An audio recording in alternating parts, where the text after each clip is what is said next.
Purvanchal university ఇది కేవలం university కాదు, మీ సక్సెస్ స్టోరీకి చిరునామా.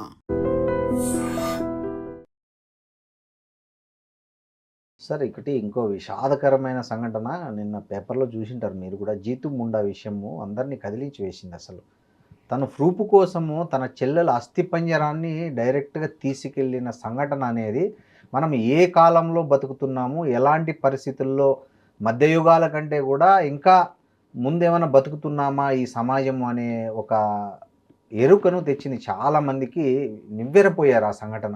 ఏంటి అసలు చాలా అంటే చాలా అమానవీయ సంఘటన శ్రీనివాస్ గారు. అసలు ఏంటంటే ఇండిపెండెన్స్ వచ్చి 78 ఇయర్స్ తర్వాత కూడా ఒక ట్రైబల్ వ్యక్తి తన సిస్టర్ లేదు చనిపోయింది అని చెప్తే కూడా నమ్మకుండా అయితేనేమో ఆమె డెత్ సర్టిఫికేట్ తీసుకురా లేకపోతే పర్సన్ రావాల్సిందే అంటే న్యాయం అందరికీ లేకపోతే లాస్ అందరికీ తిరిగితే అది రాలేదు. ఇప్పుడు అంతెందుకు శ్రీనివాస్ గారు, మొన్న హైదరాబాద్ లో ఒక పిల్లోడు యూట్యూబ్ లో పెట్టినాడు. ఏంటంటే నేను ఇన్ని రోజుల నుంచి జిహెచ్ఎంసీదే రీసెంట్ గా హైదరాబాద్ లో ఎక్కడ మా నాన్న తాత డెత్ సర్టిఫికేట్ కోసం వెళ్తే నన్ను సతాయిస్తున్నారు అని చెప్పి. ఇంకోటి కూడా యూట్యూబ్ లో ఇంకో వీడియో వచ్చింది. ఏంటంటే ఒక లేడీ మన గవర్నమెంట్ ఆఫీసర్ మీ ఫైల్ నాకు దొరకట్లేదు అంటే విక్టిమ్ ఎవరైతే ఉన్నారో బాదాంలో తీసుకెళ్లి ఇచ్చేసి అంటే ఇంకా ఏం చేస్తారు చెప్పండి. పబ్లిక్ అవేర్నెస్ అంటే పబ్లిక్ అవేర్నెస్ అంటే పబ్లిక్ ఇట్లా ఎక్స్పోజ్ చేయకపోతే పని చేయట్లేదు. ఇంకొక లేడీ కూడా ఒక ఏదో ఊర్లో జరిగింది ఇది. పబ్లిక్ సర్వెంట్ లంచం అడిగినాడని చెప్పేసి పబ్లిక్ లో పట్టుకొని సార్ మీరు అడిగిన 50,000 రూపాయలు లంచం మీకు తీసుకోండి అంటే పారిపోతా ఉన్నాడు. అవును. సో ఇవన్నీ ఏంటంటే ఇంకా వీళ్ళని ఇట్లా ఎక్స్పోజ్ చేయకపోతే జరిగేటట్లేదు శ్రీనివాస్ గారు. కానీ ఇది ఏదైతే ఈ మన ఇప్పుడు జీతు ముండా దాంట్లో కేసులో ఎంత దారుణం అంటే శ్రీనివాస్ గారు, ఇప్పుడు న్యాయం కానీ లేకపోతే చట్టం కానీ లేకపోతే రూల్స్ కానీ అతని ప్లేస్ లో ఎవరైనా ఉంటే వదిలేసేవాళ్ళు. కానీ అతను ఎంత రగిలిపోయి కానీ అతనికి ఉన్నది అంటే తీసి మరి ఆమె అస్థిపంజరాన్ని తీసుకెళ్లాడంటే ఇప్పుడు అతనికి ఉన్నది అదొకటే ఇన్కమ్ అంటే శ్రీనివాస్ గారు. 19,300 రూపాయలు బ్యాంక్ లో ఉన్నాయి. 2 months అయింది ఆమె చచ్చిపోయి, పాత పెట్టినాడు. ఆమె భర్త కొడుకు కూడా చచ్చిపోయినాడు. కుక్రముండా ఆమె పేరు, చనిపోయిన ఆమె పేరు, వాళ్ళ చెల్లెల పేరు. తనకున్నది అది ఒకటేనట. ఇంకా అంటే ఏమి ఫైనాన్స్ లేదు, ఏం లేదు. ఇప్పుడు బ్యాంక్ చట్టాలు, బ్యాంక్ రూల్స్ కానీ లేకపోతే బ్యాంక్ చట్టాలు కానీ అందరికి ఒకేలా వర్తించవంటానికి ఇది బెస్ట్ ఎగ్జాంపుల్ శ్రీనివాస్ గారు. అదే నీరవ్ మోడీ చూడండి, లేకపోతే విజయ్ మాల్యాన్ చూడండి, లేకపోతే గవర్నమెంట్ కొన్ని వేల కోట్లు రైట్ ఆఫ్ చేస్తూ ఉంది. ఇప్పుడు గవర్నమెంట్ తలుచుకుంటే అసలు ఇది పెద్ద పనే కాదు. కానీ ఇప్పుడు వాళ్ళు మరి అంత అంటే ఏ బ్యాంక్ అయినా తీసుకోండి శ్రీనివాస్ గారు. ఇప్పుడు ఒకటి ఏంటంటే చట్టం ఎప్పుడు ఉన్నోడికే సపోర్ట్ చేస్తుంది అన్నట్టు ఇక్కడ కూడా జరిగింది. అది ఏంటంటే ఇప్పుడు ఈ మనిషి ఎవరైతే జీతు ముండా ఉన్నాడో హిజ్ అన్ అన్ఎడ్యుకేటెడ్, ఏమి తెలియదు, ఎక్కడ అప్రోచ్ కావాలో తెలియదు, ఏమి తెలియదు. పోనీ ఆయన ఏమన్నా కోట్ల రూపాయలు ఏమన్నా అడుగుతున్నాడా? 19,300 రూపాయలు అంటే ఇట్స్ నథింగ్. ఒక రిచ్ పర్సన్ కి ఒకసారి కార్ డీజిల్ 2 సార్లు కార్ డీజిల్ అంత కాదు అది. అట్లాంటి ఇప్పుడు తనకున్న ఒకే ఒక ఇది మరి కనీసం అంటే శవాన్ని తవ్వి భుజాన్ని వేసుకొని పోతున్న టైంలో కూడా తను అసలు అంటే ఎంత అసలు ఏ జనరేషన్లో బ్రతుకుతున్నాం అనేది అర్థం కావట్లేదు శ్రీనివాస్ గారు. అసలు ఇట్లా చూస్తే కళ్ళెం బట్టి నీళ్లు తిరుగుతా ఉన్నాయి. అంత అది ఇప్పుడు తీసుకెళ్లేసి బ్యాంక్ స్టెప్స్ మీద కూర్చున్నాడు ఆ శవాన్ని పెట్టుకొని. అసలు ఫస్ట్ ఆఫ్ ఆల్ శవము డీకంపోజ్ అయ్యి ఎంతో ఇదైతా ఉంటుంది. అట్లాంటిది ఇంకా తనకి అంటే నాకు ఇంకెక్కడ నాకు న్యాయం జరగదు, ఇది తప్ప నాకు వేరే మార్గం లేదు అని చెప్పేసి కనీసం ఆ బ్యాంకు వాళ్ళకి అప్పుడన్నా మనస్సాక్షి అనేది పనిచేసింది. పోలీస్ ఎంటర్ అయిందట శ్రీనివాస్ గారు. పోలీస్ ఎంటర్ అయ్యి మేము సార్ట్అవుట్ చేస్తాం, మేము సాల్వ్ చేస్తాం అని అన్నదట. అప్పటి వరకు ఏ పోలీస్ పట్టించుకోలేదు. ఇట్లా నడి రోడ్డు మీద నడుచుకుంటూ వెళ్తా ఉన్నాడు శ్రీనివాస్ గారు. నిజంగా అసలు ఎంత అంటే ఇట్లా చూస్తే కళ్ళంబడి నీళ్ళంబడి అసలు అంటే ఒక మానవ సమాజానికే సిగ్గు చేటు శ్రీనివాస్ గారు. చాలా అమానవీయమైందంటే అమానవీయమైంది నిజంగా. అంటే నిజంగా చాలా బాధపడాల్సిన విషయం ఇది.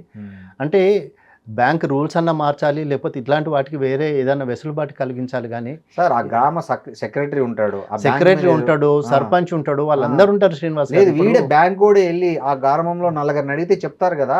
అదే నిజంగా చచ్చిపోయిందా లేదని చెప్పినా కూడా ఇప్పుడు అంత చేయాల్సిన ఇప్పుడు మీరు ఒకటే అవసరం ఏముందండి. అది కూడా ఒక పేద వ్యవస్థలో పేదలంటే మనుషులు అనే ఒక భావన కూడా లేదు. చాలా మంది పేదలంటే వాళ్ళను పురుగుల కంటే హీనంగా చూసే ఒక వ్యవస్థ తయారైతుంది.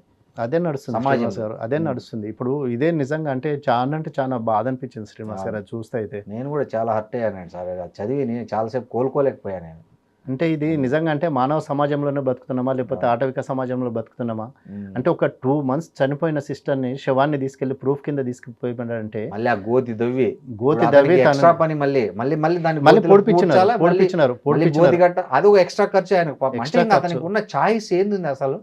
అంటే ఇప్పుడు విడిచిపెడితే అట్లనే పోతాయి కదా శ్రీనివాస్ గారు. ఇప్పుడు తను అట్లా చేయకపోతే ఆ డబ్బులు ఇప్పుడు కనీసం అంటే అతను అటెన్షన్ కోసం కూడా చేయలేదు శ్రీనివాస్ గారు. అక్కడ మనం అర్థం చేసుకోవాల్సిన పాయింట్ అటెన్షన్, ప్రూఫ్ కింద చూపించడానికి. అంటే నిజంగానే చనిపోయింది నా చెల్లె, లేకపోతే ఇంకా వేరే మార్గం కూడా లేదు ఆయన దగ్గర. One and only way and this is how I can draw my money అనే ఒక ఉద్దేశంతో తీసుకెళ్ళినాడు తప్ప అది ఏంటంటే పబ్లిసిటీ కోసమో దేనికోసం. అతను చూడండి మీద షర్ట్ కూడా లేదు శ్రీనివాస్, ఒక తుండు కట్టుకున్నాడు, బేర్ బాడీ, షర్ట్ కూడా లేదు. అంటే అతని ప్యాథటిక్ కండిషన్ చూసేసి కనీసం అతనితో ఎవరు మాట్లాడుండరు కూడా అనుకుంటున్నాను. అతను పిచ్చోడు కూడా పిచ్చోడు అంటే ఇప్పుడు అదే అర్థమవుతుంది కదా శ్రీనివాస్ గారు. అంటే బ్యాంక్ రూల్స్ అయినా లేకపోతే బ్యాంక్ నామ్స్ అయినా కూడా అందరికి ఒకేలాగా ఉన్నాం అనేది ఇది చాలా బెస్ట్ ఎగ్జాంపుల్ కింద చూసుకోవచ్చు మనం. కానీ ఇట్లాంటి అంటే ఇంకా లాంగ్ రన్లో ఇట్లాంటివి జరగకుండా అంటే బ్యాంక్ రూల్స్ మారుస్తారా లేకపోతే బ్యాంక్ వాళ్ళ నేచర్ మార్చుకుంటారా లేకపోతే బ్యాంక్ వాళ్ళ బిహేవియర్ మార్చుకుంటారా అనేది కూడా చాలా అవసరం. అంటే అదైతే కరెక్టే శ్రీనివాస్ గారు. వీళ్ళకి ఏంటంటే ఎవరు చెప్పలేరు, క్షణం దాని గురించి ఆలోచించేది లేరు, అవసరం కూడా లేదు. కానీ ఇంటర్నేషనల్ మీడియా కూడా మనల్ని వాచ్ చేస్తుంది శ్రీనివాస్ గారు. ఎట్లయితుంది అనేది మన అంటే మీరు చూసారా, నిన్న రామ్ మాధవ్ అమెరికాకి వెళ్తే పొద్దున్న చూసాను నేను. అక్కడ ఒక అతను ప్లకార్డ్ పట్టుకుని రామ్ మాధవ్ గారు మణిపూర్లో మీరు ఎందుకు మా క్రిస్టియన్స్ను తగలబెడుతున్నారు, ఉమెన్ ఎందుకు తగలబెడుతున్నారు, మీరు ఏం చేస్తున్నారు, ముస్లిమ్స్ను బీఫ్ ఎందుకు తినియట్లేదు మీరు ఇండియాలో, మరి అట్లా అంత ఉన్నోళ్ళు మీరు మా అమెరికాకి ఎందుకు వచ్చారని ఒక అతను క్వశ్చన్ చేస్తున్నాడు రామ్ మాధవ్ను.